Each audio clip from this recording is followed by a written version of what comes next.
Hey, back for the fourth edition of my dating advice videos. How's the lighting look? Do I look okay today? I was a hot mess coming back from like a show, and I'm trying to try a lot of different light. I love playing with lighting.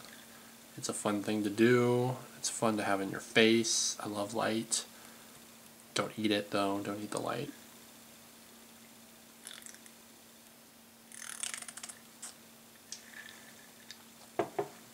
So let's get through some of these cues so I can give you my A's. What do you guys say? Let's look at what we got here. I am having trouble looking at it because there's so much light in my face.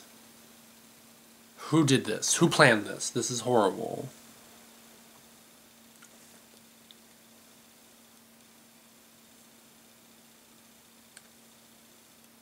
How do I know? It's a question. It's a bad segue. That's the question. How do I know when a guy likes me? That's really hard to know. That's a really hard question to answer because there's a lot of things a guy can do to kind of give you an indication or a sign that he likes you, and some are positive things, some are negative things. If you're curious if he likes you because you like him, ask him out.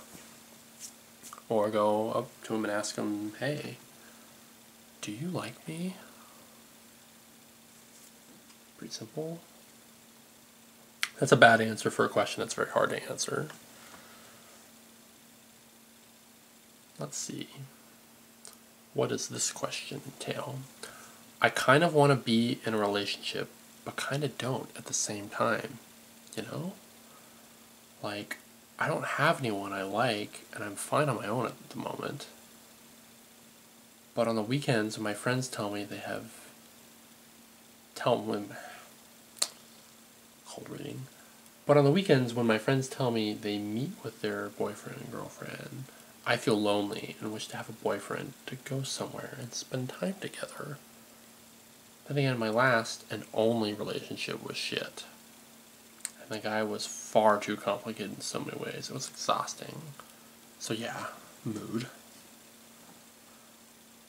Don't base future relationships on a past relationship. Yes, you should take that experience with you moving forward, but you should generally try to look at that person as what they were and try to look at a new person as something else. So if things didn't go well with someone previously, don't assume things are going to go badly with someone else just because of that.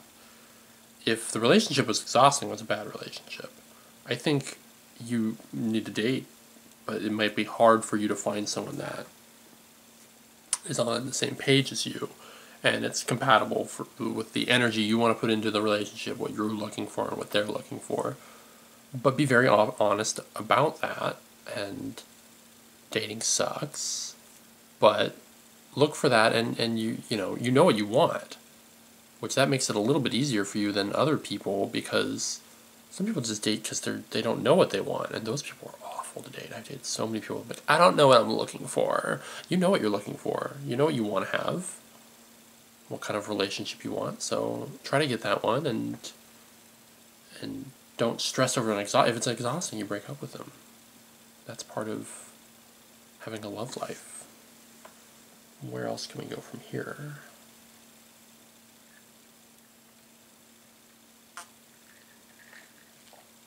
Let's check this one out.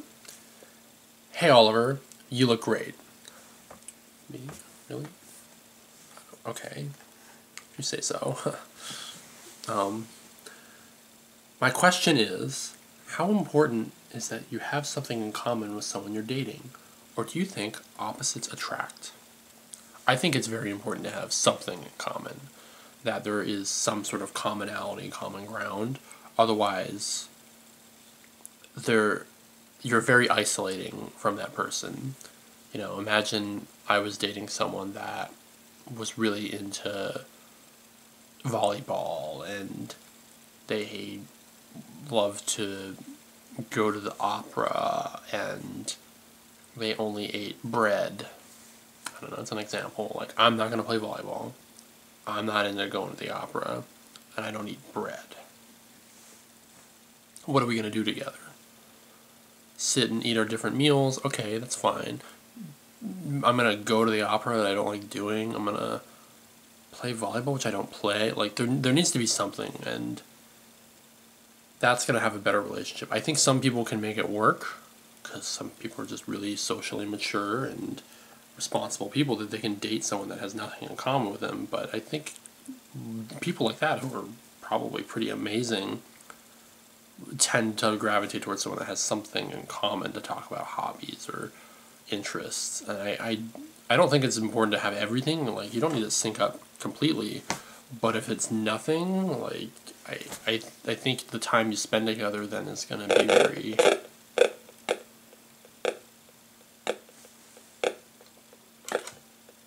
right, like that. It's going to sound like that. It's going to be poo-pooey, farty speaker noise if the time you spend together is just constantly stuff that, you know, isn't, it's you guys try to make your own thing, and I think that it's way better to have a thing together than a thing that's always apart.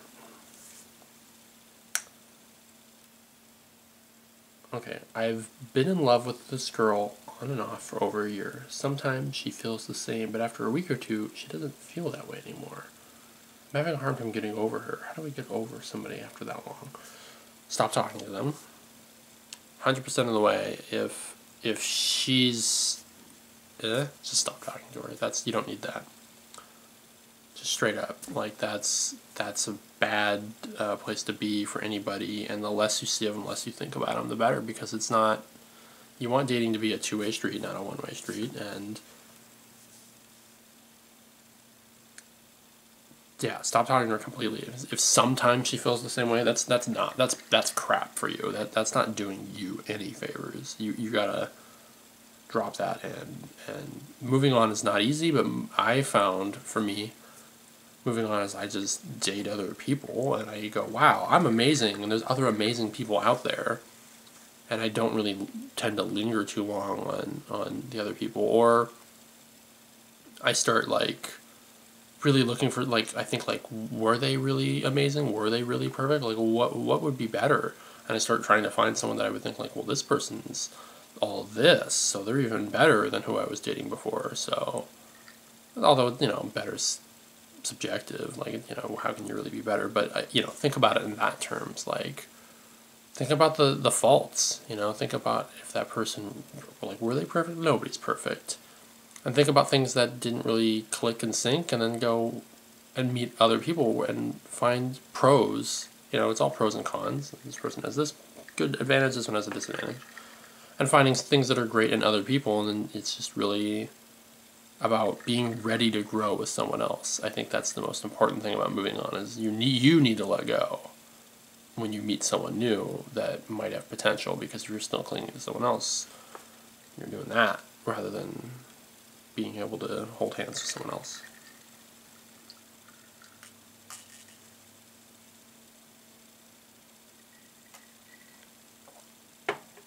What do I do if I have a crush on my math teacher?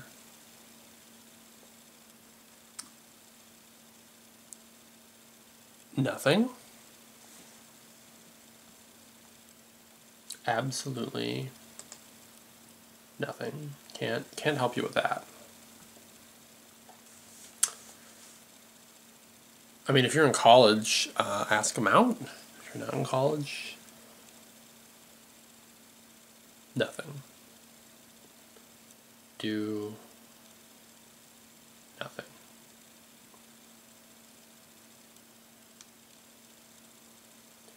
There was one more question I was going to do. Just making sure that I didn't skip a couple other ones that I was going to do.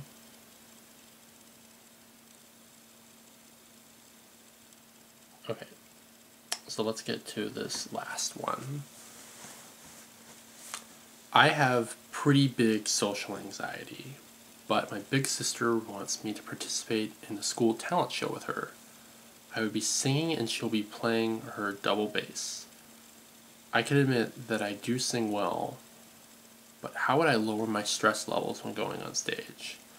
So I know this is not a dating advice question, and I still wanted to answer it anyway because they're asking as a performer to another performer how to deal with that. And for me, I never really got nervous on stage. I still rarely get nervous about being on stage. Is once I'm out there, I'm pretty comfortable. The most nervous I get is about my own set, is my own jokes and what I'm doing. So if I'm less sure about what I'm doing, I'm more flustered. But you could tell me to get on stage, and I'll almost always do it. You know, there's no real issue there for me. So you're worrying about getting on stage. Different things work for different people. I found some people that you're probably going to be nervous about this, then you'll do it, and then you won't care anymore. That you might just have to be nervous and deal with it, hopefully in a good way, and this will make it easier moving forward. I found some people doing a big audience makes it a bit bigger, or working small, starting with a small audience. I'd say just know what you're going to do. That's what's helped me out. And is don't think about the audience, think about your performance. Think about the song you're going to be singing. And focus on that way more than anything. Because the times when I did get nervous, and there was times I did get nervous, it was street performing. Street performing, I got very nervous because anything can happen. You're literally on the street. I did like living statue stuff, different things there. And sometimes wearing outfits that are a little more revealing, and just worried about the reaction and physically being in danger. You know, I've been assaulted. I've been shot at while street performing. I've been punched, shot at with an airsoft rifle, but still, or a BB gun or something, but still shot at. So I really didn't want that stuff to stop me from performing. So I wanted to keep doing it, and I got so stuck in my head about being nervous, but I started thinking about, sounds weird, I started thinking about Pokemon. I'd say do math problems, but in Pokemon, I try to think what's something's weakness if you match two types. If it's steel and dark, what it would be weak to? Like, well, it'd be weak to fighting, it'd be weak to fire, ground. You'd have all the steel weaknesses. It wouldn't be weak to bug or fairy. But yeah, times 4 to fighting, and like thinking about that. That's not going to be relevant for everybody. But that's me trying to think in my head about something that I can do. So, because it works. It's about like combining two things. I'd say doing math problems is a way to help people focus on not being nervous. So sit and think, what's 131 minus 78? Do the math problem. Do it. Like, do the math in your head. Sit there and think. You know how to do math. Don't sit there and tell me you can't count from 78 to 131. If that's what you have to do, if you're so flustered you can't think, you have to go 79, 80, 81, all the way up to 131, then do that. Because you can do math. You can do those two numbers. And think of two random numbers and just focus on that if you're like seriously backstage nervous.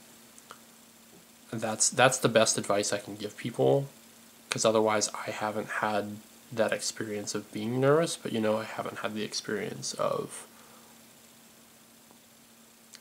like triumph and joy too much.